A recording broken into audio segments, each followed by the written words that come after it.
नमस्कार दोस्तों, गार्गी क्लासेस पर आपका स्वागत है। डेट है आज की 17 नवंबर 2021 और देख लेते हैं इंडियन एक्सप्रेस के एडिटोरियल और आइडिया पेज से इंपॉर्टेंट आर्टिकल्स जो अभी हम इस वीडियो में डिस्कस करेंगे। फर्स्ट आर्टिकल रहेगा जस्टिस कृपाल।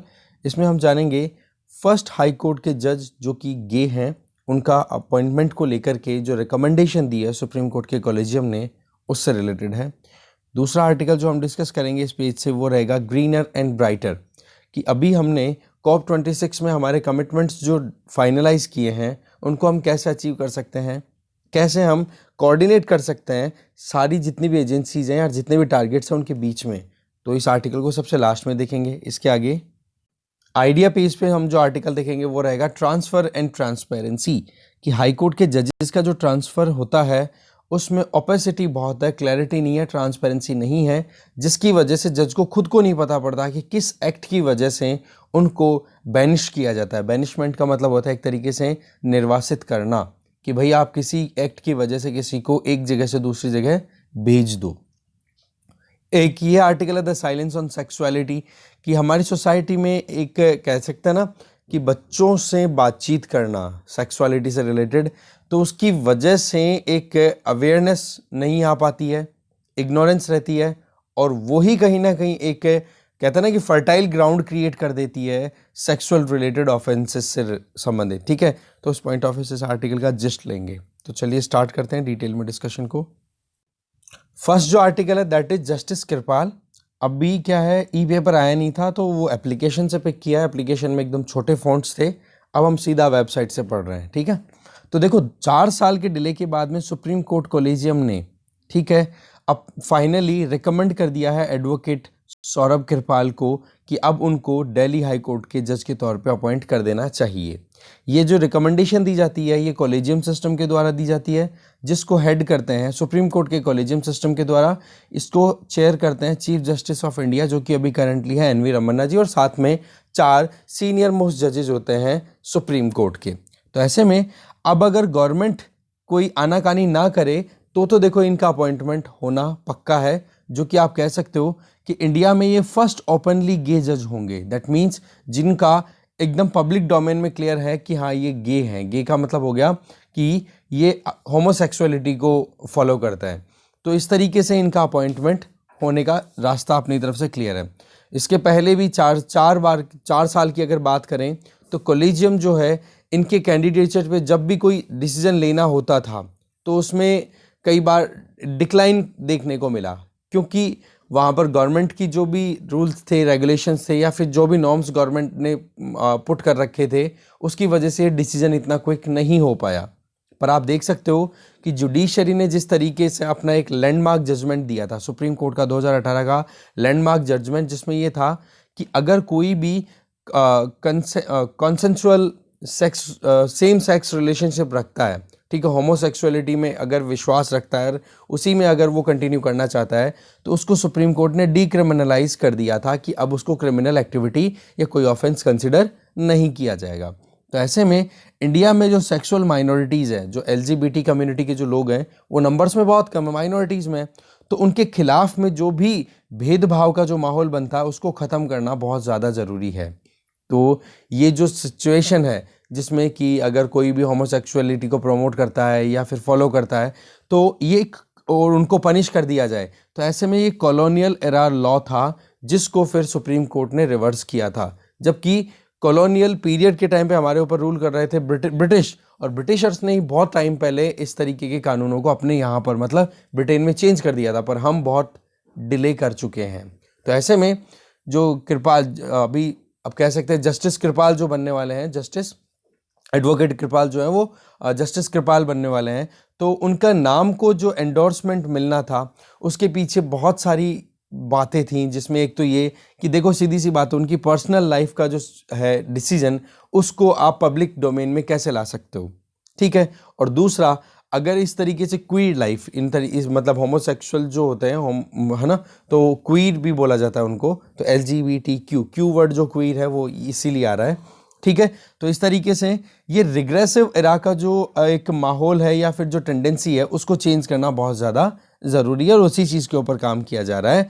और पहले भी 4 बार इनका नाम आया पर चारों बार नाम को रिजेक्ट कर दिया गया कि गवर्नमेंट जो है वो लगातार ऑब्जेक्ट कर रही थी अलग अलग बेसिस के ऊपर। तो देखो, एक तरफ तो कॉन्फ्लिक्ट ऑफ इंटरेस्ट बोले कि आप मुद्दा क्या आ रहा है यहाँ पर, कॉन्फ्लिक्ट ऑफ इंटरेस्ट का या फिर सिक्योरिटी रिस्क का, क्योंकि जस्टिस ये जो एडवोकेट कृपाल हैं इनका जो काउंटर पार्ट है वो फॉरेनर है, राइट। तो इस केस में क्या हो जाता है कि कहीं फॉरेन नेशनल होने के चक्कर में इनसे कोई ब्लैकमेल करके कोई कुछ इन्फॉर्मेशन या फिर वो ना निकलवाता रहे। तो ये तो देखो अपने आप में लेजिटिमेट चीज़ है, पर हाँ इस चीज़ को अगर जब आप वेरीफाई करने में सक्षम हो तो वेरीफाई करके फिर बाद में उनको अप्रूवल दे दिया जाए तो कोई प्रॉब्लम नहीं है। तो ऐसे में हमारे जो former chief justice of India है एस ए बोबडे जी, उन्होंने यूनियन लॉ मिनिस्टर को लिखा भी था कि प्रॉपर क्लियरिफिकेशन होना चाहिए हमारे इंटेलिजेंस से कि कृपाल जो अभी उस टाइम पे एडवोकेट थे, अभी भी एडवोकेट या इनका नाम रिकमेंड हुआ है, तो एडवोकेट कृपाल को अगर हम अपॉइंट करते हैं जज के तौर पे तो वहाँ पर क्या क्या इश्यूज़ हैं। अगर नेशनल सिक्योरिटी की बात आ जाए या फिर कॉन्फ्लिक्ट ऑफ इंटरेस्ट आ जाए तो उस केस में हमें थोड़ा सा क्लैरिटी लाने की ज़रूरत है, ठीक है। अब देखो हमारे यहाँ पर जो डिसीजन होता है ना कॉलेजियम का, वो होता है ओपेक। ओपेक का मतलब क्लैरिटी नहीं होती, ट्रांसपेरेंसी इतनी ज़्यादा होती नहीं है। इसी को लेकर के हम नेक्स्ट आर्टिकल भी डिस्कस करेंगे, ठीक है। तो अभी कृपाल मतलब एडवोकेट कृपाल का जो नेम रिकमेंड हुआ है ये अपने आप में आप कह सकते हो जुडिशरी ने तो अपनी तरफ से एक अच्छा मैसेज दे दिया। अब सवाल, अब जो बॉल है वो हाईएस्ट आप कह सकते हो हाईएस्ट लेवल ऑफ एग्जीक्यूटिव्स उनके हाथ में पहुंच चुका है, ठीक है। एचेलॉन का मतलब होता है कि जो हाईएस्ट लेवल, मतलब हाईएस्ट एचेलॉन का मतलब हो गया हाईएस्ट लेवल, उनके पास में अभी ये बात पहुंच चुकी है। अब वो डिसाइड करेंगे कि अपॉइंटमेंट होगा या नहीं। तो सुप्रीम कोर्ट ऑफ इंडिया के कॉलेजियम ने अपनी तरफ से तो जो रिलेक्टेंस थी, जो अभी तक रेजिस्टेंस था इनके अपॉइंटमेंट को लेकर के, उसको क्लियर कर दिया है। और क्वीर कम्युनिटी के जो राइट्स अधिकार है उसके लिए देखो वैसे भी Navtej Johar and others versus union of India में सुप्रीम कोर्ट ने पहले ही कह दिया था कि जो एलजीबीटी कम्युनिटी की चॉइस है, सेक्सुअल चॉइस है, वो देखो उनकी, या इंटीमेट सेक्सुअल रिलेशंस हैं वो उनकी पर्सनल चॉइस है। उसमें आप इस तरीके से आप कोई भी क्रिमिनलाइजेशन का जो मुद्दा है वो उन पे थोप नहीं सकते हो, वो उनकी पर्सनल चॉइस है। साथ में वो उनकी ऑटोनॉमी भी है, सेल्फ डिटर्मिनेशन की, हाँ उनको किस तरीके से अपनी ज़िंदगी जीनी है, ठीक है। तो डिक्रिमिनलाइज करना अपने आप में बहुत ही बड़ी बात है और उसी लाइन में एक कदम और आगे हम बढ़ चुके हैं, ठीक है। अब देखो बात है कि जब बात मतलब जजेस की अपॉइंटमेंट की बात आए तो हमारे यहाँ पर इंक्लूसिवनेस का वैसे ही बहुत बड़ा चैलेंज रहता है, ठीक है। ग्रेटर इंक्लूसिवनेस अगर हम लाना चाहते हैं तो इन चैलेंजेस को हमें टैकल करना ज़रूरी है। जैसे कि जेंडर के नाम पे, कास्ट के नाम पे, सेक्सुअल ओरिएंटेशन के नाम पे बहुत ही ज़्यादा हमारे यहाँ पर बायसनेस देखने को मिलती है, प्रिजुडाइज देखने को मिलती है कि भाई ये तो बिल्कुल आप कह सकते हो कि out of the society belong करते हैं। तो वो चीज़ें क्या करती हैं, आप चाहते ना चाहते हुए भी जेंडर, कास्ट और सेक्सुअल ओरिएंटेशन के बेसिस पे क्रिमिनल ओरिएंटेशन देना शुरू कर देते हो, क्रिमिनलाइज कर देते हो आप, ठीक है। तो उन चीज़ों को करेक्ट करना ज़रूरी था और उसी लाइन में आप कह सकते हो कि जुडिशरी ने बहुत ही सही काम किया है, कैटलिस्ट का काम हमेशा करती रही है और जुडिशरी इस मुद्दे पर भी चैंपियन साबित हो रही है। तो अब गवर्नमेंट के कोर्ट में, क्योंकि अल्टीमेटली जो अपॉइंटमेंट करेंगे वो तो प्रेसिडेंट के नाम से होगा, अब वहाँ पर प्रेसिडेंट जो काम करेंगे वो काउंसिल ऑफ मिनिस्टर्स की एड एंड एडवाइस के बेसिस पे करेंगे। तो वो आउटकम पॉजिटिव होगा कि नेगेटिव होगा वो देखने वाली बात है, ठीक है। तो अब इनकी चॉइस क्या है एडवोकेट कृपाल की, वो उनकी एंटायर पर्सनल मैटर है, वो अपने हिसाब से कर सकते हैं। कॉलेजियम के जो डिसीजन है उसकी रिस्पेक्ट होनी चाहिए। और ये आप कह सकते हो इंडिया में जो क्वीर राइट हिस्ट्री है इसका एक ही अपने आप में बहुत इंपॉर्टेंट माइलस्टोन साबित होने वाला है। तो ये है फर्स्ट गे जज के तौर पे जस्टिस कृपाल का अपॉइंटमेंट, ठीक है। आगे चलते हैं। नेक्स्ट आर्टिकल है transfers and transparency. E paper आ गया इसलिए अब इससे पिक कर लिया सीधा। तो आर्टिकल को लिखा है सात्विक वर्मा ने।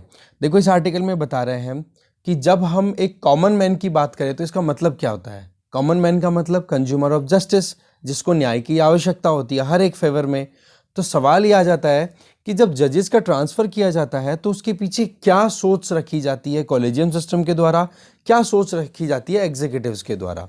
तो ऐसे में अभी रिसेंट एक इंसिडेंट निकल के आया है कि मद्रास हाई कोर्ट के चीफ जस्टिस, ठीक है, उनको अचानक मतलब अभी जो ट्रांसफ़र के जो ऑर्डर्स निकले हैं उनके बेसिस पे मेघालय हाई कोर्ट में उनको ट्रांसफ़र कर दिया। अब एक तरफ तो मद्रास हाई कोर्ट में जो चीफ जस्टिस संजीव बनर्जी हैं उनका आप स्टैंडर्ड देखो कि मद्रास हाई कोर्ट जो है वो इंडिया में 4th लार्जेस्ट कोर्ट है अगर स्ट्रेंथ वाइज देखें, और 75 जजेस वहाँ पर उनकी टोटल स्ट्रेंथ है मद्रास हाई कोर्ट की, और उसके चीफ जस्टिस होना। और दूसरी तरफ मेघालय हाई कोर्ट जहाँ पर संजीव बनर्जी को ट्रांसफ़र किया गया है वहाँ पर केवल 4 जजेस हैं, और 4 जजेस के स्ट्रेंथ में वो chief justice of that particular high court होंगे।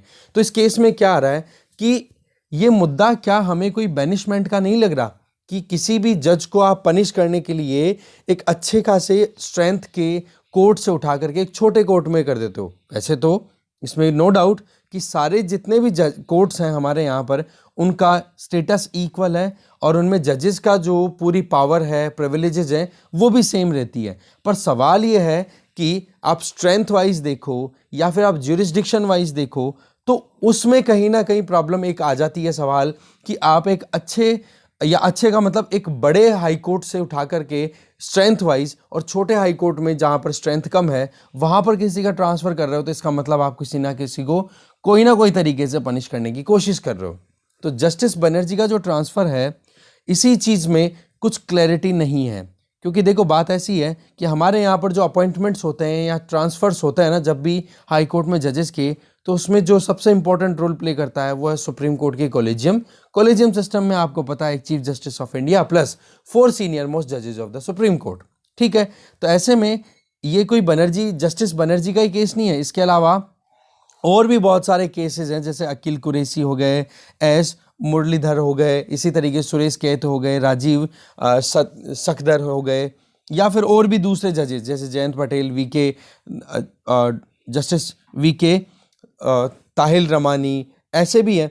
तो मुद्दा क्या आ जाता है कि यहाँ पर हमें ये जो पोस्टिंग की जा रही है इसको एक एक्सक्लूसिव टर्म दी जा रही है, that is hardship posting. That means कि आप किसी को पनिश करना चाहते हो, किसी की एक्टिविटीज़ को, ये आपने मतलब जो भी अपॉइंटमेंट्स हैं उसके टाइम पे आपने इस तरीके से ऑफेंडेड मैनर में लिया है जबकि उन्होंने अपना काम अपनी ज्यूरिसडिक्शन में और अपने लिमिट्स में रहते हुए किया। तो आर्टिकल 22 हमारे कॉन्स्टिट्यूशन का देखो डील करता है जजेस की ट्रांसफ़र करना, और इसमें क्या लिखा हुआ है कि स्टेटमेंट क्या है कि प्रेसिडेंट जो है वो चीफ जस्टिस ऑफ इंडिया के साथ में कंसल्ट करते हुए जजेस का ट्रांसफ़र कर सकते हैं एक हाई कोर्ट से दूसरे हाई कोर्ट में। और इसमें जो आप देख सकते हो कि ये जो मुद्दा है ट्रांसफ़र का ये बहुत ज़्यादा जुडिशियल रिव्यू के अंडर में रहता है। दैट मीन्स कि एक बार अगर एक जगह से दूसरी जगह ट्रांसफ़र कर दिया जजेस का तो उनके खिलाफ में फिर बाद में जुडिशियल कार्रवाइयाँ हैं वो चलती रहती है, देखी जाती है कि हाँ भाई क्यों ट्रांसफ़र किया गया, क्या वजह थी, अलग अलग इंटरप्रिटेशन है इस पर्टिकुलर आर्टिकल के। तो सवाल ये आ जाता है कि आज के टाइम पर अभी तक जितने भी मुद्दे सुप्रीम कोर्ट में पहुंचे हुए हैं जजेस की अपॉइंटमेंट और जजेस के ट्रांसफ़र को लेकर के, उनमें क्या क्या आउटकम हमें मिलता है। देखो 1970 का वो टाइम था, 1970s का टाइम, जब एक हमारे यहाँ पर देखो एक हमेशा से पॉलिसी रही है कि चीफ जस्टिस के तौर पे उसी का अपॉइंटमेंट होता है जो कि सीनियर होता है, ठीक है, जिसके पास में एक्सपीरियंस अच्छा खासा होता है। तो वो जो अपॉइंटमेंट की जाती है या फिर जो प्रमोशन किया जाता है एक जज का चीफ जस्टिस के तौर पे, तो उसको एक बार इग्नोर किया गया जब इमरजेंसी पीरियड का टाइम था 1973 से 75 के लगभग, ठीक है। तो उस टाइम पर मल्टीपल टाइम्स जजेस का जब भी अपॉइंटमेंट हुआ तो सुपर सेशन देखने को मिला। दैट मीन्स जो सीनियर जजेस थे उनको तो इग्नोर किया गया और जो कमिटेड थे, कमिटेड का मतलब जो एग्जीक्यूटिव को फेवर कर रहे थे, इंदिरा गांधी सरकार की बात चल रही है अभी, तो उनको ही फिर बाद में अपॉइंट किया गया बाईपास करते हुए सीनियर्स को। तो ये जो चीज़ थी ये मुद्दा फिर बाद में धीरे धीरे टाइम बीतता है और 5 जजेस की बेंच, सुप्रीम कोर्ट की 5 जजेस की bench article 222 that means high court में जजेस की अपॉइंटमेंट और ट्रांसफ़र से रिलेटेड जो आर्टिकल है उसको रिव्यू किया गया और उस केस का नाम है, यहाँ पर आप देख सकते हो, संकल चंद एच सेठ केस, ठीक है। इसमें देखो जस्टिस पीएन भगवती, जिन्होंने आपको पता है PIL का कॉन्सेप्ट और ये जुडिशियल एक्टिविज्म इस पे काम किया था। तो जस्टिस PN भगवती जी ने ये कहा कि ये जो ट्रांसफ़र है जजेस का, ठीक है, एक कोर्ट से दूसरे कोर्ट पर, तो इसमें यह है कि आप ये देखो कि किस बेसिस पर आपने एक इंडिविजुअल, एक जज को एक कोर्ट से दूसरे कोर्ट में ट्रांसफ़र किया है। अगर उनके कंडक्ट के बेसिस पे उन्होंने कोई भी चीज़ इम्पार्शियली की है और कॉन्स्टिट्यूशन को ध्यान में रखते की हुई है और एग्जीक्यूटिव उस चीज़ को अपने अगेंस्ट में ले रहे हैं, फिर उस इंडिविजुअल को एक हाई कोर्ट से दूसरा हाई कोर्ट में ट्रांसफ़र करते हैं, तो देखो वो उस इंडिविजुअल की, आप कह सकते हो, एक इंजरी क्रिएट कर देता है, एक डेंट क्रिएट कर देता है उनकी रेपुटेशन में। साथ में PN भगवती जी ने यह भी कहा कि एक जज का अगर ट्रांसफ़र हो तो उनकी कंसेंट लेना बहुत ज़्यादा ज़रूरी है, क्योंकि आप ट्रांसफ़र उनका कर रहे हो। इसका मतलब ये हो गया कि जो स्कीम है ट्रांसफ़र की, उसमें एक जो लैंग्वेज है वो इस तरीके से इंटरप्रेट की गई कि आप किसी जज को एक जगह से दूसरी जगह ट्रांसफ़र अगर करते हो हाई कोर्ट्स में, तो पहली बात तो ये कि उनकी कंसेंट होनी चाहिए। दूसरी चीज़ ये कि ट्रांसफ़र कर रहे हो तो उनकी इमेज को डेंट नहीं पहुंचना चाहिए। ये चीज़ यहाँ पर PN भगवती जी ने कही इस केस में, ठीक है, SH सेठ केस में। इसके अलावा उन्होंने ये भी कहा कि ट्रांसफ़र जो है एक जज का दूसरी जगह पे, वो ये बात ठीक है कि कॉन्स्टिट्यूशन के आर्टिकल 222 के तहत यही लिखा हुआ है कि एग्जीक्यूटिव ही करेंगे, पर सवाल ये भी तो है ना कि अगर केवल एग्जीक्यूटिव के हाथ में ये मुद्दा रह गया तो फिर बाद में जो बेसिक स्ट्रक्चर का पार्ट है, दैट इज जुडिशियल इंडिपेंडेंस, वो कॉम्प्रोमाइज़ हो जाएगी। वो कॉम्प्रोमाइज़ भी नहीं होनी चाहिए। इसके आगे आपको पता है कि बहुत सारे सुप्रीम कोर्ट में 3-4 जजेस केसेस हमारे पास में अवेलेबल है, जिनमें तो 3 तो बहुत ही ज़्यादा इंपॉर्टेंट है, फर्स्ट, सेकंड, थर्ड जजेस केस, ठीक है। अब इसमें आर्टिकल 222 को बहुत बार इंटरप्रिटेशन किया जा चुका है। फर्स्ट और सेकंड जो जजेस केस था, उनमें तो देखो सीधा सा ये है कि कॉलेजियम सिस्टम को स्टैब्लिश करने की बात कर दी गई थी, जिसमें ये था, स्टेटमेंट क्या है कि president chief justice of India के साथ कंसल्ट करके ट्रांसफर करेंगे। तो उसमें कंसल्टेशन वर्ड था, उसको एक तो कर दिया कंकरेंस, मतलब कि चीफ जस्टिस ऑफ इंडिया अगर कोई बात कहें तो प्रेसिडेंट उस बात को मानेंगे, ठीक है। मतलब चीफ जस्टिस ऑफ इंडिया को कॉन्फिडेंस में लेना होगा एग्जीक्यूटिव्स को, अगर वो ट्रांसफर करना चाहते हैं जजेस का एक हाई कोर्ट से दूसरे हाई कोर्ट में। अब कंकरेंस का मतलब केवल यही नहीं है कि चीफ जस्टिस ऑफ इंडिया ही है, उन्हीं से बात करनी पड़ेगी, नहीं।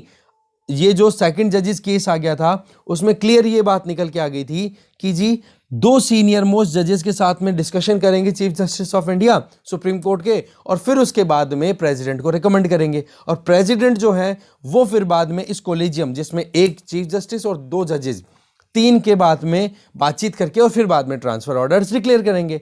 फिर थर्ड जजेस केस आता 1998 में, इसमें कॉलेजियम को एक्सपेंड कर दिया गया और टोटल 5 सीनियर मोस्ट जजेस को अब इंक्लूड करना शुरू कर दिया, जिसमें एक तो चीफ जस्टिस ऑफ इंडिया खुद और 4 हो गए दूसरे सीनियर मोस्ट जजेस ऑफ सुप्रीम कोर्ट। तो इसके आगे 1994 की बात करें, सेकंड और थर्ड जजेस केस के बीच में एक मुद्दा और आता है। उस मुद्दे को अगर अंडरस्टैंड करें तो उस केस का नाम है अशोक रेड्डी केस, ठीक है, जो कि सुप्रीम कोर्ट में आता है।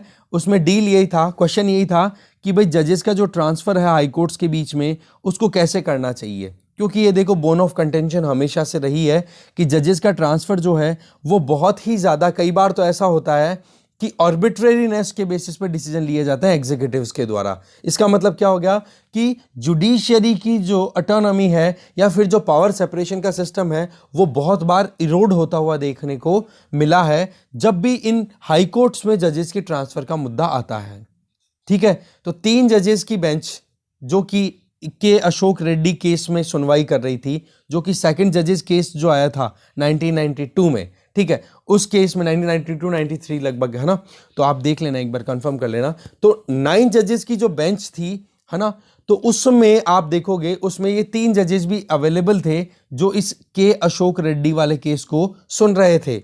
तो मुद्दा यही था कि भाई आप ट्रांसफर अगर करते हो आर्टिकल 222 के तहत, तो उसमें कोई भी वेस्टेड इंटरेस्ट नहीं होने चाहिए। अगर करो तो कॉन्स्टिट्यूशन के बेसिस पे ही करो सारे काम, ठीक है ना। इससे क्या होगा, पावर सेपरेशन वो भी प्रॉपर्ली मेंटेन हो, आर्टिकल 50 DPS भी कहता है हमारे यहाँ पर। इसके अलावा इंटीग्रेटेड एंड इंडिपेंडेंट जुडिशरी है हमारी, तो independency of the judiciary should be preserved, ठीक है। तो इस चीज को लगातार कंसिडर करने की बात की। इसके अलावा एक मुद्दा आ गया कि जब भी हम कोई काम करते हैं कॉन्स्टिट्यूशन के जो स्कीम्स हैं उनके बेसिस पे, तो उसमें पब्लिक इंटरेस्ट को ध्यान में रखना जरूरी होता है। अब पब्लिक इंटरेस्ट का मतलब तो ये हो गया कि जिस जज का आप ट्रांसफर कर रहे हो वहां पर आप उस जज को एक तरीके से कॉन्फिडेंस में लेना जरूरी है। आप उसको पनिश नहीं कर सकते हो अगर वो कॉन्स्टिट्यूशनल प्रोविजंस को फॉलो करते हुए अपने वर्डिक्ट या अपने स्टेटमेंट देते हैं। अब देखो, जजेस को पब्लिक डोमेन में आकर के बोलने का इतना राइट होता नहीं है। वो जब भी अपनी कुछ भी स्पीच या कुछ भी चीजें, अपनी आइडियाज उनको एक्सप्रेस करना होता है तो कोर्ट की चार दीवारी में ही करना होता है। तो पब्लिक इंटरेस्ट का मतलब ये नहीं है कि कोई भी चीज पब्लिक डोमेन में आकर के ही की जाए। कुछ चीजें ये भी है कि जो कॉन्स्टिट्यूशनल प्रोविजन है उनको ध्यान में रखते हुए उनको उनके कॉन्फिडेंस, मतलब वही है कि इंडिविजुअल की डिग्निटी को प्रोटेक्ट करना जरूरी है अगर वो जज है हाई कोर्ट का। साथ में बेटर एडमिनिस्ट्रेशन और जस्टिस हमें प्रमोट करनी है थ्रू आउट कंट्री। तो ये चीजें इस केस में आउटकम के तौर पे निकल के आई कि आप कुछ भी जजेस का ट्रांसफर कर रहे हो तो ये चीजें आप जरूर ध्यान रखोगे, पब्लिक इंटरेस्ट, अच्छा खासा प्रशासन हो और साथ में जस्टिस हम प्रमोट कर सके थ्रू आउट कंट्री। तो ऐसे में इस डिसीजन पे रिलाई करें तो सेकंड जजेस केस, जिसके बाद में फिर आपको सेकंड जजेस केस की अंदर जो 9 जजेस की बेंच थी उसी में से जो 3 जजेस जिन्होंने के अशोक रेड्डी केस को सुनवाई की, तो सीधा सा एक ही कहा कि जुडिशरी को आप कह सकते हो एक प्रायोरिटी पे रखना जरूरी है कि वाकई में अगर आप ट्रांसफर करना चाहो तो वहां पर जुडिशरी का रोल ज्यादा होना चाहिए। एग्जीक्यूटिव्स को केवल डिसीजन जो है वो जुडिशरी के मतलब रिकमेंडेशन के बेसिस पे लेना चाहिए। दैट मीन्स जो एग्जीक्यूटिव्स हैं वो अपनी आर्बिट्रेरीनेस ना दिखाए या फिर अपनी जो एक्टिविटीज हैं उनको बियॉन्ड लिमिट ना लेकर के जाए, जुडिशरी के डोमेन में ना चले जाए। तो इस आर्बिट्रेरीनेस या बायसनेस को खत्म करना बहुत ज्यादा जरूरी था और इसी चीज के लिए कॉलेजियम सिस्टम को प्रमोट किया गया। ठीक है, अब कॉलेजियम सिस्टम आपको पता ही है कि टाइम बीतते बीतते आज 5 का सिस्टम चल रहा है, 4 तो सीनियर मोस्ट जजेस प्लस सीजेआई चल रहा है। ठीक है, वैसे तो एग्जीक्यूटिव्स ने इस चीज को अंडरमाइन करने के लिए तो क्या मतलब एनजेएसी और जो कॉन्स्टिट्यूशनल अमेंडमेंट एक्ट लाया गया था जिसमें हम देखें अगर, जिसमें 99th कॉन्स्टिट्यूशनल अमेंडमेंट एक्ट में यह प्रोविजन करने की कोशिश की गई थी कि जी अब जो जजेस की अपॉइंटमेंट होगी उसके लिए नेशनल जुडिशियल अपॉइंटमेंट कमीशन होगा जिसमें कि एग्जीक्यूटिव्स का से भी होने वाला है। पर इस चीज को फिर बाद में सुप्रीम कोर्ट ऑफ इंडिया ने 2014 में बेसिक स्ट्रक्चर के अगेंस्ट में जाते हुए और उसको स्क्रैप कर दिया था। तो मुद्दा क्या आ जाता है कि जुडिशरी के इंडिपेंडेंस को मेंटेन करने के लिए जुडिशरी ने अपनी तरफ से एकदम प्रॉपर मैनर में काम करना शुरू कर दिया कॉलेजियम सिस्टम के बेसिस पे, और वही कॉलेजियम सिस्टम आज जजेस की अपॉइंटमेंट ट्रांसफर के लिए डिसीजन लेता है। तो जस्टिस भगवती ने जो 44 साल पहले जो एक वर्डिक्ट दिया था जिसमें यह था कि आप अगर किसी भी जज का एक कोर्ट से दूसरे कोर्ट में ट्रांसफर करो तो कम से कम उनसे कंसेंट तो लो, कम से कम उनकी ऑटोनॉमी तो आप इंश्योर करो। वहां पर केवल एग्जीक्यूटिव्स की जो डिसीजन मेकिंग है वो डोमिनेट कर रही है जुडिशरी को, तो वो अंडरमाइन करेगी कि नहीं जुडिशियल इंडिपेंडेंस को। तो सवाल यह है कि आप पब्लिक इंटरेस्ट में काम कर रहे हो कि नहीं कर रहे हो। तो ये जस्टिस पीएन भगवती का जो वर्डिक्ट था या फिर जो आप कह सकते हो संकल चंद सेठ केस में सीधा सा जो स्टेटमेंट था वो यही था कि independence of judiciary should be preserved. तो वही चीज है कि आज जुडिशरी में ट्रांसफर एंड अपॉइंटमेंट्स को लेकर के कॉलेजियम सिस्टम काम करता है। क्या वो ट्रांसपेरेंट मैनर में काम कर रहा है? क्या जजेस को ट्रांसफर जब किया जाता है तो उनके पीछे उनकी कौन सी एक्टिविटीज को और किसको कंसिडर किया जाता है उसके बारे में कोई ओपन चीज नहीं है। वैसे तो देखो, अपॉइंटमेंट से रिलेटेड ये चीजें या फिर ट्रांसफर से रिलेटेड मुद्दों को अगर पब्लिक डोमेन में रिलीज कर दिया जाए कि भाई अभी जैसे जस्टिस बनर्जी की बात करें कि उनको मद्रास हाई कोर्ट से ट्रांसफर कर दिया गया मेघालय हाई कोर्ट में, तो सवाल यह है कि उनकी कौन कौन सी एक्टिविटीज को ध्यान में रखते हुए चीफ कॉलेजियम सिस्टम ने यह रिकमेंड किया कि हाँ जी इनको यहां से यहां ट्रांसफर कर देना चाहिए, या फिर एग्जीक्यूटिव ने एक्सरसाइज की कि हाँ जी जस्टिस बनर्जी को यहां से मद्रास से मेघालय में ट्रांसफर कर देना चाहिए। तो उनकी अगर कोई भी एक्टिविटी या फिर कोई भी वर्डिक्ट को अगर क्रिटिसाइज पब्लिक डोमेन में करना शुरू कर दिया तो उनकी इमेज में डेंट जाने का वो भी डर है। पर सवाल यह है कि आप अगर ट्रांसफर कर रहे हो तो एटलीस्ट उस जज को तो पता होनी चाहिए प्रॉपर, या फिर जो जज का ट्रांसफर आप कर रहे हो तो जो भी इंपॉर्टेंट स्टेक होल्डर्स है उनको तो आइडिया होना चाहिए कि भाई जो आप जो प्यूनिटिव स्टेप्स उठा रहे हो, पनिशमेंट दे रहे हो या बैनिशमेंट आप कर रहे हो, जिसमें कि एक इंडिविजुअल को पनिश करने के लिए एक जगह से दूसरी जगह ट्रांसफर कर दिया जाता है, उसके पीछे क्या आपके पास में एविडेंसेज है, किन बेसिस पे आपने ये डिसाइड किया है। तो यही बात है, देखो, पब्लिक इंटरेस्ट, गुड एडमिनिस्ट्रेशन और जस्टिस थ्रू आउट कंट्री, ये चीज इंश्योर करना बहुत ज्यादा जरूरी है। ठीक है, इसके अलावा जो जुडिशरी में जितनी भी अपॉर्चुनिटीज हैं, जितने भी ऑप्शंस हैं, जितनी भी एक्टिविटीज हैं, उनमें बेसिक स्ट्रक्चर को बिल्कुल कॉम्प्रोमाइज नहीं होने देना चाहिए कि एग्जीक्यूटिव जो है वो अपने लिमिट्स को ब्रीच करते हुए जुडिशियल जुरिस्डिक्शन में आकर के फिर बाद में काम करना शुरू कर दें। ठीक है, बायसनेस नहीं होनी चाहिए, ट्रांसपेरेंसी और ट्रांसपेरेंसी को प्रमोट करना चाहिए कि कहीं पर भी किसी का भी ट्रांसफर अगर हो रहा है तो भाई किस बेसिस पे आप ट्रांसफर कर रहे हो, और किसी को एक अच्छी खासी स्ट्रेंथ वाले हाई कोर्ट से छोटी स्ट्रेंथ वाले हाई कोर्ट में ट्रांसफर किया जा रहा है तो आप कहीं ना कहीं उनकी इमेज पे भी डेंट क्रिएट कर रहे हो, राइट। तो यही चीज यहां पे बताई जा रही है राइटर के द्वारा कि ट्रांसपेरेंसी होनी चाहिए। ठीक है, और बेसिक स्ट्रक्चर के डॉक्ट्रिन को हमें कॉम्प्रोमाइज़ नहीं होने देना चाहिए, पब्लिक इंटरेस्ट में काम करना चाहिए, गवर्नमेंट का इंटरफेरेंस मिनिमम होना चाहिए, बायसनेस नहीं होनी चाहिए, ये सारी चीज़ें बताई जा रही है। और थ्रू आउट कंट्री जस्टिस मिलनी चाहिए, क्योंकि अल्टीमेटली एक कॉमन मैन कौन है? Consumer of justice. ठीक है, आगे चलते हैं। नेक्स्ट आर्टिकल है द साइलेंस ऑन सेक्सुअलिटी। देखो, इस आर्टिकल को लिखा है यहाँ पर प्रियांगी गुहा और श्रीनिधि राघवन ने। तो इनका जो मेन पॉइंट है, अगर उसकी बात करें तो हमारे समाज में साइलेंस बहुत ज़्यादा है सेक्सुअलिटी को लेकर के। मतलब कि सेक्सुअलिटी से रिलेटेड कोई भी चीज़ें जो हैं उनके ऊपर बातचीत बहुत कम होती है। किसी भी बच्चे से बातचीत करना सेक्सुअलिटी से रिलेटेड एक टैबू है, बहुत ही ज़्यादा हम इसको रोकने की कोशिश करते हैं या फिर शेम की तरह कंसिडर करते हैं कि बोले देखो किस तरीके की हम बातचीत कर रहे हैं। तो देखो, एक तरफ हमने इग्नोरेंस को प्रमोट होने दिया कि बातचीत ही नहीं कर रहे हैं, या फिर कहीं पर कोई एजुकेशनल इंस्टीट्यूशन कोई एजुकेशन भी देना चाहता है सेक्सुअलिटी से रिलेटेड, तो वहाँ पर भी सिस्टम ऐसा है कि उनको भी बहुत ज़्यादा हिंड्रेंसेस का सामना करना पड़ता है, बहुत ज़्यादा ऑब्स्टिकल्स आते हैं।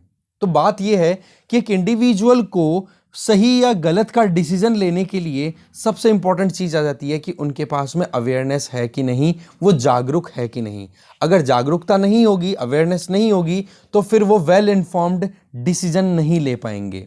अब हमारे यहाँ पर नॉर्मली क्या कंसिडर किया जाता है कि जिसकी उम्र 18 साल है उससे ज़्यादा उम्र के लोगों को ही आप कह सकते हो, हम उनको बालिग बोल देते हैं, एडल्ट बोल देते हैं, और वो ही अपनी सेक्सुअल रिलेशनशिप को लेकर के वो डिसीजन ले सकते हैं, यस और नो में आगे बढ़ सकते हैं। पर सवाल ये है कि जब 18 साल से कम उम्र के बच्चों के सामने चैलेंज आ जाए, ठीक है, और बहुत सारा हम देख सकते हैं हिडन फॉर्म में एक्सप्लॉइटेशन भी होता है 18 साल से कम उम्र के बच्चों के साथ में, या फिर आप कह सकते हो कि वो बिना किसी अवेयरनेस के अपनी सेक्सुअल रिलेशनशिप को कंटिन्यू करना भी शुरू कर देते हैं। तो उस केस में प्रॉब्लम कहाँ है?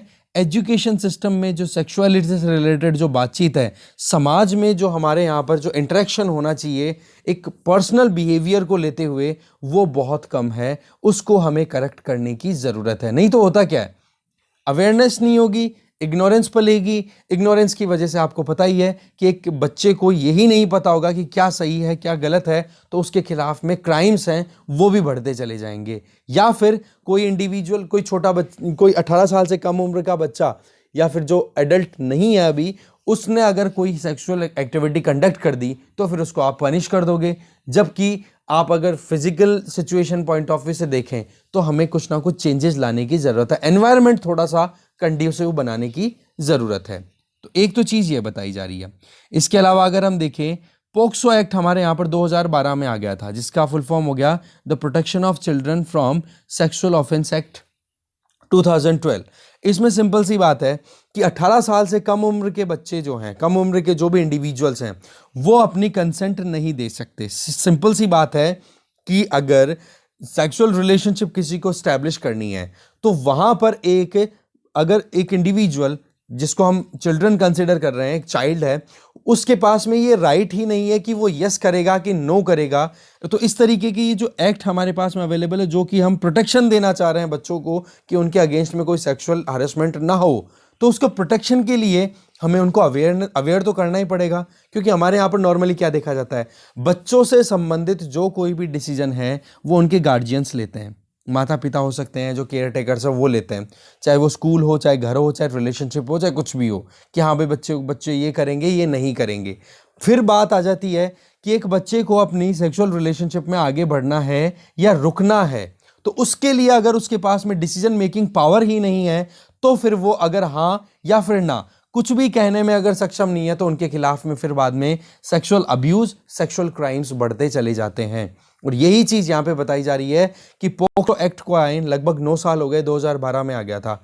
और अगर अभी लेटेस्ट डेटा के हिसाब से देखें, एनसीआरबी की जो रिपोर्ट आई उसमें 2016 से 2020 के बीच में जो बच्चों के खिलाफ चाइल्ड सेक्सुअल अब्यूज की बात करें तो वो बढ़े ही हैं। 2016 में 36,321 केस आए थे, जो कि 2020 में बढ़कर 47,659 केसेस हो चुके हैं। और ये चीज क्लियर है, एक्सपर्ट्स के द्वारा कही जा रही है कि ये जो कवरेज है चाइल्ड सेक्सुअल अब्यूज का, ये आप मान के चलो 100 में से केवल 31% ही केसेस को रजिस्ट्रेशन मिल रहा है, बाकी केसेस तो हिडन है, मतलब रजिस्टर ही नहीं हो पा रहे हैं। तो आप देख सकते हो कि सिचुएशन कितनी ग्रेव है। तो हमें करने का है कि प्रॉपर मैनर में ये जो हमारे लॉज अवेलेबल हैं इनको फॉर्मुलेट करना जरूरी है, करेक्शन करना जरूरी है, और बच्चों के साथ में एक प्रॉपर एजुकेशनल इंटरेक्शन होना जरूरी है। ठीक है ना, जब बातचीत होगी ना बच्चों के साथ में खुल करके, तब जाकर के वो समझ पाएंगे कि हाँ किस चीज का क्या मतलब होता है।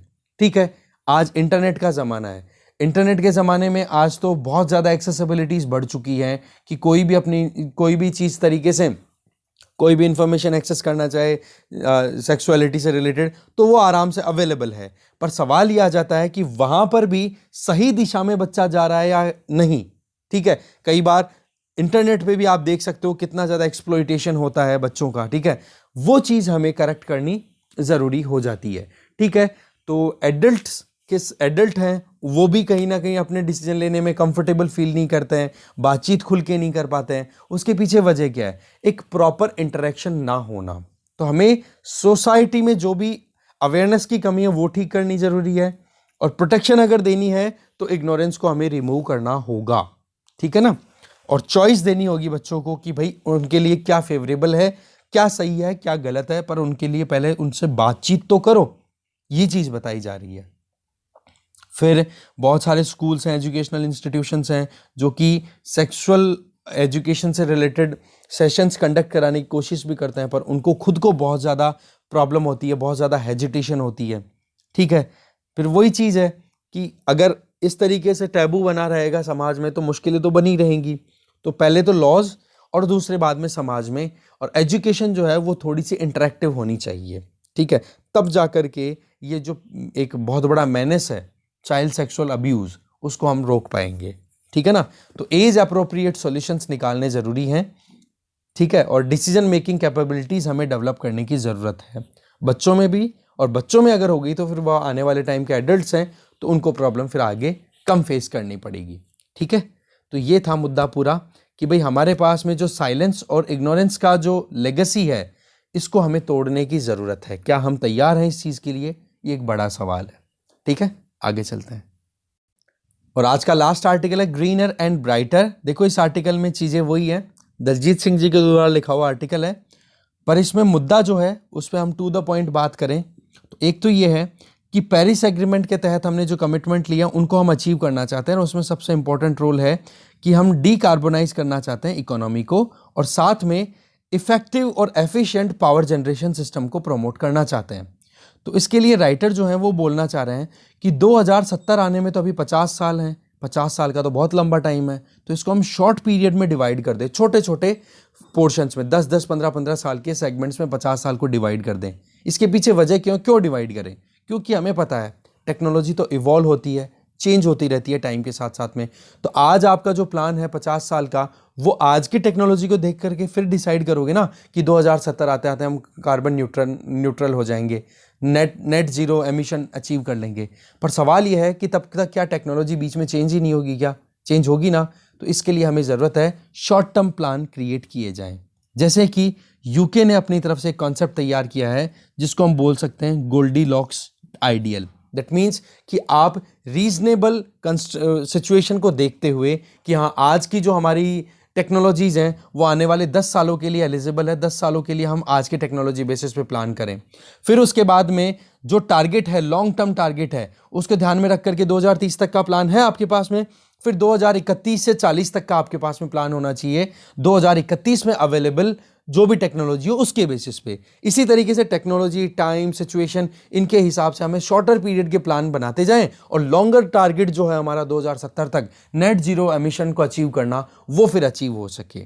ठीक है, इसके लिए देखो एक हम अलग से एंटिटी स्टैब्लिश कर सकते हैं, या फिर जो एग्जिस्टिंग एंटिटीज हैं बहुत सारी, जो क्लाइमेट चेंज को या फिर एनवायरनमेंट को प्रोटेक्ट करने के लिए, पावर जनरेशन को मैनेज करने के लिए हमारे पास में अवेलेबल है, उनमें रिफॉर्म्स लाए जा सकते हैं। इसके लिए फिर से यूके का एग्जाम्पल है, जैसे कि यूनाइटेड किंगडम में एक क्लाइमेट चेंज कमिटी स्टैब्लिश कर दी गई है, तो उसी तरीके से हम भी एक न्यू एजेंसी स्टैब्लिश कर सकते हैं जो कि इन लॉन्ग टर्म और शॉर्ट टर्म टारगेट्स को मॉनिटर कर सके और ऑटोनोमसली काम करें, और साथ में टेक्निकली वो क्रेडिबल एजेंसी हो जिनके पास में टेक्नोलॉजी एक्सेसिबिलिटी अवेलेबल हो। इससे क्या होगा कि कोई भी प्रॉब्लम नहीं आएगी और लॉन्ग टर्म प्लान को लेकर के शॉर्ट टर्म प्लान्स पे काम अगर करते जाएंगे और अवेलेबल रिसोर्सेज की बेसिस पे, तो डेफिनेटली हमें सक्सेस मिल जाएगी। तो एक मुद्दा, दो मुद्दे हो गए। पहला मुद्दा तो हो गया टारगेट को हम शॉर्ट में डिवाइड कर सकते हैं और उसके हिसाब से टेक्नोलॉजी अवेलेबिलिटी के हिसाब से काम कर सकते हैं। दूसरा, क्लाइमेट चेंज कमेटी जो कि ऑटोनोमसली टेक्नोलॉजिकल बेसिस पे काम करे और उसमें एक्सपर्ट्स हों, रिप्रेजेंटेटिव जो हैं उस कमेटी के अंदर, वो एक डाइवर्स आप कह सकते हो एक्सपर्टाइज अपने पास में रखते हो। ठीक है, ऐसा नहीं कि हाँ केवल ब्यूरोक्रेट्स ही बैठ गए या फिर केवल इंजीनियर्स ही बैठ गए, केवल इकोनॉमिस्ट बैठ गए। एक मिक्स होना चाहिए डाइवर्स एक्सपीरियंस का। ठीक है, और इसमें 5-5 या 10 साल का हम टारगेट फिक्स कर सकते हैं। ठीक है, अब इसमें क्या होगा, मिड टर्म कोर्स अगर फिक्स कर देते हैं तो कि बीच में अगर कहीं प्रॉब्लम आ जाए तो उसको हम करेक्शन भी कर सकते हैं। ठीक है, तो 2030 तक का तो देखो ग्रीन हाउस गैस एमिशन के लिए हमने जो टारगेट लिया हुआ है वो आपको पता ही है। उसके लिए तो प्लानिंग हम अभी एग्जिस्टिंग जो हमारे पास में टेक्नोलॉजीज है उन पे काम करेंगे। ठीक है, जैसे कि 500 गीगावाट तक टोटल जो हमारे आप कह सकते हो रिन्यूएबल एनर्जी का इंस्टॉलेशन है वो 500 गीगावाट तक कर देंगे। इसके अलावा टोटल जो जनरेशन कैपेसिटी है उसका 50% तक हम रिन्यूएबल एनर्जी अचीव कर लेंगे, और साथ में एमिशन इंटेंसिटी को 45% तक रिड्यूस कर देंगे, और 45% से रिड्यूस कर देंगे। और ग्रीन हाउस गैस एमिशन की बात करें तो उसको भी हम 1 बिलियन टन तक रिड्यूस कर देंगे आने वाले 2030 तक। तो सवाल क्या है कि ये सारे टारगेट्स इंटर रिलेटेड है और इनको अचीव करना कोई बड़ी चीज नहीं है, और हमारे पास में इस तरफ बढ़ने के एविडेंसेस भी है कि इंडिया अच्छा खासा परफॉर्म कर रहा है। पर सवाल यह है कि इसको हम थोड़ा सा और ज़्यादा माइन्यूटली स्टडी करें तो ये गीगा टन और ये थोड़ा सा क्या है, हाइपोथेटिकल चीज़ें हो जाती है। बहुत बड़ा टर्म ले लिया आपने गीगा टन की बात, इसके बजाय आप छोटे छोटे सेगमेंट्स में डिवाइड करो ना। वो कैसे कर सकते हैं कि इलेक्ट्रिसिटी प्रोड्यूस करने में, for example 1 kilowatt per hour electricity जो प्रोड्यूस हो रही है उसमें कितने gram carbon dioxide equivalent produce हो रहा है, ये फिक्स कर दो। इससे क्या होगा कि एक यूनिट प्रोड्यूस जो हो रही है है ना, अब एक यूनिट अगर इलेक्ट्रिसिटी प्रोड्यूस हो रही है तो उसमें एमिशंस का पता पड़े तो आइडिया भी लगेगा ना एक यूजर को। फॉर एग्जांपल हम खुद कि हम कितनी इलेक्ट्रिसिटी कंज्यूम करते हैं मंथली, 100 करते हैं, 150 करते हैं, 50 करते हैं, तो उसके हिसाब से आइडिया तो लग जाएगा ना कि एक यूनिट इलेक्ट्रिसिटी में भाई इतनी ग्राम कार्बन डाइऑक्साइड रिलीज हो चुकी है। तो इंडिविजुअल्स को भी पता रहेगा कि भाई हमें कितना इलेक्ट्रिसिटी को जुडिशियसली यूज करना है। एक तो ये बेनिफिट हो जाएगा। दूसरा कि आप ये इलेक्ट्रिसिटी को माइन्यूट लेवल पे डिवाइड करके रखोगे तो टारगेट अचीव करना आसान हो जाएगा। ठीक है, तो एक ये सजेशन यहां पे बता रहे हैं। इसके आगे राइटर जो है वो ये बोल रहे हैं कि लॉन्ग टर्म गोल है जिसमें हम long term goal setting and planning for decarbonisation the Indian power sector, उसमें हमें एक कोऑर्डिनेटेड मैनर में काम करने की जरूरत है। राइटर क्या कहना चाह रहे हैं, लॉन्ग टर्म गोल क्या है, डीकार्बोनाइज करना चाह रहे हैं हम इकोनॉमी को। इकोनॉमी का मतलब हो गया ट्रांसपोर्ट सेक्टर बात कर लो, कंस्ट्रक्शन सेक्टर बात कर लो, इंफ्रास्ट्रक्चर की बात कर लो, पावर सेक्टर बात कर लो, कहीं पर भी अगर कार्बन एमिशन हो रहा है तो हमें उसको रोकना है। तो ये तो हमारा टारगेट हो गया 2070 का। पर राइटर ये बोल रहे हैं कि हम थोड़ा सा अगर ध्यान दें तो टारगेट्स को थोड़ा सा अगर फोकस पे रखें तो हमें सबसे पहले टारगेट करना चाहिए पावर सेक्टर को। पावर सेक्टर को डीकार्बोनाइज कराने के लिए जल्दी जल्दी काम करना चाहिए। और सेक्टर्स में भी काम तो करना है हमें, पर जो मेन फोकस होना चाहिए जल्दी से जल्दी वो पावर सेक्टर पे किया जा सकता है। ठीक है, अब पावर सेक्टर में क्या चैलेंजेस है वो देखते हैं। देखो हमारे यहाँ पर रिन्यूएबल परचेज ऑब्लिगेशंस हैं। दैट मीन्स कि कोई भी मान लो इंडस्ट्री लगाई जाती है, फैक्ट्री लगाई जाती है, तो उनके ऊपर सीधा सा एक, या फिर कोई भी इंफ्रास्ट्रक्चर प्रोजेक्ट चल रहा है गवर्नमेंट का, प्राइवेट का, किसी का भी, तो उन पे ऑब्लिगेशन क्या रहता है कि जी आपको इतना % जितनी भी आपकी पावर रिक्वायरमेंट है वो रिन्यूएबल एनर्जी के ऊपर डिपेंडेंट होना चाहिए, चाहे वो सोलर हो, चाहे फिर आप विंड एनर्जी बेस्ड हो, किसी पर भी हो। तो ऐसे में एक तो रिन्यूएबल एनर्जी के ऊपर डिपेंडेंसी, दूसरा non solar renewable energy, wind हो गया, या फिर हाइड्रो पावर इलेक्ट्रिसिटी, इनसे उनको इलेक्ट्रिसिटी परचेज करनी होगी, जो फिक्स ऑब्लिगेशन है उसका। तो ये चीज अपने आप में एक अचीवमेंट को टारगेटेड मैनर में काम करना सही है, पर सवाल ये आ जाता है कि हम जब टारगेट को थोड़ा सेपरेट ले लेते हैं, सेपरेट का मतलब कि जी हम जो सोलर से कितनी इलेक्ट्रिसिटी प्रोड्यूस करेंगे, हाइड्रो पावर से कितनी इलेक्ट्रिसिटी प्रोड्यूस करेंगे, अब सोलर में भी ग्रिड कनेक्टेड होगा कि रूफटॉप सोलर प्लांट होंगे, उसमें हमने टारगेटेड को डिवाइड कर रखा है कि रूफटॉप का इतना है, ग्रिड का इतना है। तो इसमें क्या हो जाता है, फ्लेक्सिबिलिटी नहीं होती। मान लो कि रूफटॉप में आपने टारगेट फिक्स किया है कि हाँ हम आने वाले टाइम पे, मैं एग्जांपल दे रहा हूं कि 50 गीगावाट तो हमारे कम से कम रूफटॉप एनर्जी इंस्टॉलेशन मतलब पैनल्स का इंस्टॉलेशन हो जाना चाहिए, और बचा हुआ 450 गीगावाट जो है वो हम ग्रिड कनेक्टेड कर लेंगे। पर सवाल ये है कि लोग जो हैं, मतलब जो इंडिविजुअल्स हैं हमारे तरह, वो रूफटॉप इंस्टॉलेशन के लिए अभी भी रिलक्टेंट हैं, वो नहीं करना चाहते हैं, और वो केवल और केवल 2030 तक मान लो कि 30 गीगावाट तक इंस्टॉल कर पाए, तो बचा हुआ 20 गीगावाट क्या आप छोड़ दोगे? इसके लिए आप क्या कर सकते हो, इन ग्रिड कनेक्टेड और रूफटॉप को दोनों को कंबाइन करके फिक्स कर लो ना कि जी हम 500 गीगावाट का जो टारगेट है वो कंबाइंड है, इसमें चाहे रूफटॉप से अचीव करें चाहे ग्रिड कनेक्टेड से। तो ये फ्लेक्सिबिलिटी क्या करेगी, डिस्ट्रीब्यूशन कंपनीज को भी बहुत ज्यादा सपोर्ट देगी। नहीं तो क्या हो जाता है, मुश्किलें आ जाती हैं कि डिस्ट्रीब्यूशन कंपनीज हैं वो कहाँ से पावर परचेज करेंगी, किसको क्या करेंगी, नेट मीटरिंग का कॉन्सेप्ट कितना सक्सेसफुल हो पा रहा है, कितना नहीं हो पा रहा है। तो रिजिड नहीं होने चाहिए टारगेट्स, फ्लेक्सिबल होने चाहिए, क्योंकि जितनी ज़्यादा फ्लेक्सिबिलिटी होगी उतना ही बेनिफिट हमें टेक्नोलॉजीज का मिलेगा, उतना ही ज़्यादा हम बैटरी स्टोरेज को और ज़्यादा एक्सपेंड कर पाएंगे। अब साथ में न्यूक्लियर रिएक्टर, न्यूक्लियर एनर्जी को भी हमने रिन्यूएबल एनर्जी में कंसिडर कर रखा है, तो उस केस में देखो फिर बाद में हमें कहीं ना कहीं ये फ्लेक्सिबिलिटी देनी पड़ेगी, क्योंकि अलग अलग सेक्टर से आप अपनी एनर्जी डिमांड पूरी करोगे, तो कोई अगर कम पूरी कर रहा है तो दूसरे से आप कॉम्पनसेट करोगे कि नहीं, तो वही टारगेट्स को भी हमें इस तरीके से मैनेज करने की ज़रूरत है। ठीक है, तो जो रिन्यूएबल एनर्जी परचेजिंग ऑब्लिगेशन है उसको हमें रिकंसिडर करने की ज़रूरत है, रिजिडिटी की बजाय हमें फ्लेक्सिबिलिटी लाने की ज़रूरत है, तब जाकर के हम एमिशंस को रिड्यूस कर सकते हैं। और यही मेन टारगेट यहाँ पे बताया जा रहा है कि हमारा जो प्राइम टारगेट होना चाहिए वो पावर सेक्टर को डीकार्बोनाइज करना, और फिर उसके बाद में इंडियन इकोनॉमी को डीकार्बोनाइज करना 2070 तक। तो इसके लिए देखो सेक्टर वाइज भी प्लान होनी चाहिए और टाइम लाइन वाइज भी प्लान होना चाहिए, और ये प्लानिंग करने के लिए हमें एक कमिटी स्टैब्लिश करनी चाहिए, क्लाइमेट चेंज कमिटी, जिसमें कि एक्सपर्ट्स हो जो कि बहुत सोच समझ करके प्लान करे, और टेक्नोलॉजी का इंटरवेंशन सबसे ज्यादा होगा इसमें। ठीक है ना, तो यही चीज बताई जा रही है राइटर के द्वारा। ठीक है, तो इस डिस्कशन में जो भी कंटेंट था उसको हमने डिटेल में देख लिया। Thank you very much.